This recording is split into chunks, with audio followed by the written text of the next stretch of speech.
আপনারা সবাই জানেন যে চায়না আমাদের ডেভেলপমেন্ট পার্টনারদের মধ্যে খুবই ইম্পর্ট্যান্ট। আমাদের বাংলাদেশের অনেকগুলো ডেভেলপমেন্ট প্রজেক্টের সঙ্গে চায়না ইনভলভড। আমরা 36শে জুলাইয়ের অভ্যুত্থানের পরে একটা নতুন ফেজে প্রবেশ করেছি এবং এই নতুন ফেজেও চায়নাকে আমরা আমাদের সঙ্গে উন্নয়ন পার্টনার হিসেবে পাবো, এ বিষয়ে আমাদের কোনো সন্দেহ নাই।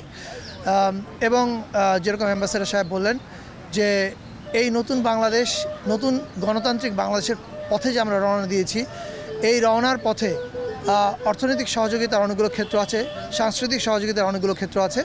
সেই ক্ষেত্রগুলো আমরা অনেকগুলোই চিহ্নিত করেছি, আমরা কাজ করছি একসঙ্গে এবং আমাদের ফরেন মিনিস্ট্রিও চাইনিজ ফরেন মিনিস্ট্রির সঙ্গে কাজ করছেন, আমাদের কালচার মিনিস্ট্রি চাইনিজ এমবেসির সঙ্গে কাজ করছে। আপনারা নিশ্চিত থাকতে পারেন যে সামনে এই সহযোগিতা আরও বাড়বে। আমার একটা প্রশ্ন ছিল, আমরা লাইভে আছি, যদি একটু সময় দিবেন আমাকে।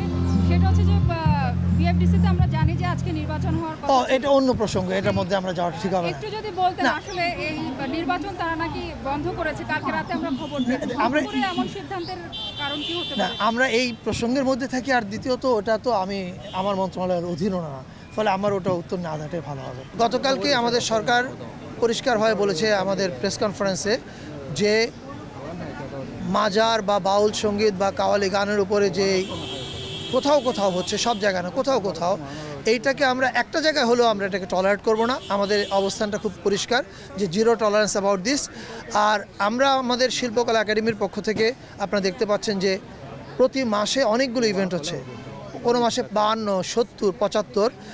বাউলদের প্রসঙ্গে স্পেসিফিক্যালি আমি বলতে পারি, এই মাসে 12টা সাধুমেলা ছিল, আমরা আগামী মাসে এটা দ্বিগুণ করেছি, আগামী মাসে 24টা সাধুমেলা হবে।